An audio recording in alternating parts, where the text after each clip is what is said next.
দক্ষিণ Africa, Brazil ও ফিলিপাইনের জনপ্রিয় ফল প্যাশন, যা আগে শুধু বিদেশি ফলের বাজারেই দেখা যেত, এখন সেই ফলেই ভরে গেছে তরুণ কৃষক মাহমুদুল হাসান স্টালিনের বাগান।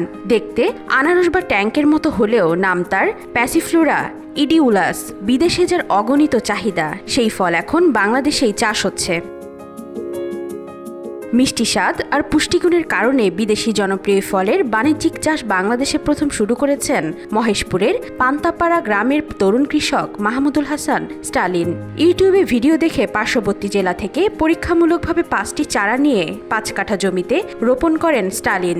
গাছ লাগানোর 2 বছর পর থেকে ফুল আসতে শুরু করে। বর্তমানে ফলে ফলে ভরে গেছে গোটা বাগান। স্থানীয় বাজারে চাহিদা ভালো থাকায় লাভের মুখ দেখছেন এই কৃষি উদ্যোক্তা। সামাজিক যোগাযোগ মাধ্যমে বাগানটির কথা ছড়িয়ে পড়লে প্রতিদিন দূর দূরান্ত থেকে অসংখ্য মানুষ ভিড় করছেন তার বাগানে। আমাদের এখানে ফলটা নতুন এসছে, এর আগে কখনো আমরা দেখি নাই। এই ফলটা আমরা খেতেও যেরকম স্বাদ, এবং কি অনেক মানুষ আসে এখানে দেখতে, ছবি তুলে নিয়ে যায়, আমরাও আসি দেখি, খাইছি এর আগেও। এই ফলটা যখন নতুন নতুন এসছে আমরা দেখার পরেই এটা বলছিলাম যে কি ফল, ভাই বলছে যে ভাই এই নামটা ঠিক খেয়াল আসছে না, তো এই ফলটা আমরা খাইছি, ভালোই স্বাদ লাগে। এই চাষটা নতুন, এই ফলটা স্বাদও নাকি ভালো, যে ফল মানে ধরও ভালো, দামও ভালো, তো এই চাষটা সবাই আগ্রহ এখন আছে এই ফলটা করা যাবে। আমি আসছি নাটিমা থেকে। আমরা এর আগে জানতে পেরেছিলাম যে এইখানে এই আনারকলি ফল বা ট্যাং এটা চাষ হচ্ছে, সেটা দেখার জন্য আসছিলাম। তো বইটা ঘুরে দেখলাম যে অনেক পরিমাণ ফল ধরেছে এবং সেটা খেতেও অনেক সুস্বাদু। তো আমরা মনে করি যদি আসলে এই যে পরিমাণ লাভজনক বলে মনে হচ্ছে, তাতে করে আমাদেরও নিয়ত আছে যে আগামীতে আমাদের এলাকাতেও চাষ করার জন্য। ট্যাং ফলটা অনেক ভালো, অনেক সুস্বাদু। এইটা মনে করেন যে অনেক জায়গা থেকেই অনেক লোক আসে, আসার পরে এটার আর কি ছবি তুলে নিয়ে যায়, কেউ ভিডিও বানায় নিয়ে পোস্ট করে। আর স্টাইলিং ভাই এই ফলটা আর কি ঝিনাইদহ জেলার মধ্যে সর্বপ্রথম করছে উনি, বুঝছেন। এই ফলটা অনেক ধরন দেয়, দীর্ঘ কয়েক বছর পর আগে দেখছিলাম নিচে বোঝাই ছিল। আর এই ফলটা হয়তো গ্রামে কেউ খায় না, বুঝছেন, খায় হলো ওটাকে কক্সবাজার, গ্রাম অঞ্চলে সেরকম খায় না।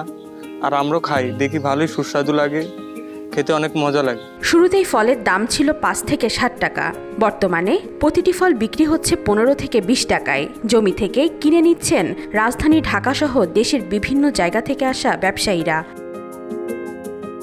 প্রথম অবস্থায় অনেকে বিরোধিতা করলেও এখন অনেকেই ঝুঁকছেন এই চাষে। ভবিষ্যতে বাগান বাড়ানোর পরিকল্পনা উদ্যোক্তা স্টালিনের। আমার 20 থেকে 25 বিঘা ফলের বাগান আছে। এর ভিতরে পেয়ারা, মাল্টা, কমলা, ড্রাগন সব ধরনের ফলই আছে। তা আমি ইউটিউবের মাধ্যমে এই আনারকলি বা ট্যাং ফল দেখতে পাই এবং আমার এই চাষ করার আগ্রহ তৈরি হয়। অতঃপর আমি 5টি চারা কিনে শুরু করি, দেখি যে প্রচুর ধরন, ফুল, ফল এবং বাণিজ্যিকভাবে সম্ভব। তারপর আমি এলাকাতে এই ফলটি 7 টাকা 8 টাকা পিস হিসেবে বিক্রয় করি। বিক্রয় করার পরে একটা মিডিয়ার মাধ্যমে দিই। মিডিয়ার মাধ্যমে দিলে ঢাকা, চিটাগাং, কক্সবাজার থেকে বিভিন্ন পার্টিরা আমার সাথে যোগাযোগ করে, আমার বাগানে এসে 15 টাকা 20 টাকা পিস দরে ফল কিনে নিয়ে যায়।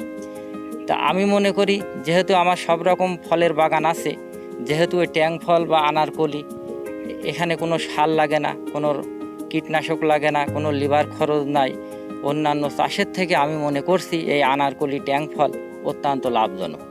তা আগামী তরুণদের জন্য বা আগামী কৃষকের জন্য আমি বলবো যে এই চাষটা আপনারা করতে পারেন, এটা কম খরচে প্রচুর লাভজনক একটি চাষ। বিদেশি ফল প্যাশনের পরীক্ষামূলক চাষে সব ধরনের পরামর্শ দেওয়ার আশ্বাস উপজেলা কৃষি বিভাগের। প্যাশন ফ্রুট বা ট্যাং ফল একটি অপ্রচলিত ফল। ঝিনাইদহের মহেশপুর উপজেলায় একজন কৃষি উদ্যোক্তা এটি চাষ করেছেন। নতুন ফল হিসেবে বর্তমানে অনেকেই এটি চাষ করতে আগ্রহ দেখাচ্ছেন। কেউ যদি এ বিষয়ে কোনো পরামর্শ চায়, সেক্ষেত্রে আমরা কৃষি বিভাগ সার্বিকভাবে তাদেরকে সকল ধরনের পরামর্শ দিয়ে তাদেরকে সহযোগিতা করব। প্যাশন ফল শুধু লাভের পথই দেখাচ্ছে না, বরং বাংলাদেশের কৃষিক্ষেত্রে যোগ করেছে এক নতুন দিগন্ত। হয়তো আগামী দিনে এই ফলই হয়ে উঠবে দেশের অন্যতম রপ্তানি সম্ভাবনা। নিউজ ডেস্ক, আজকাল।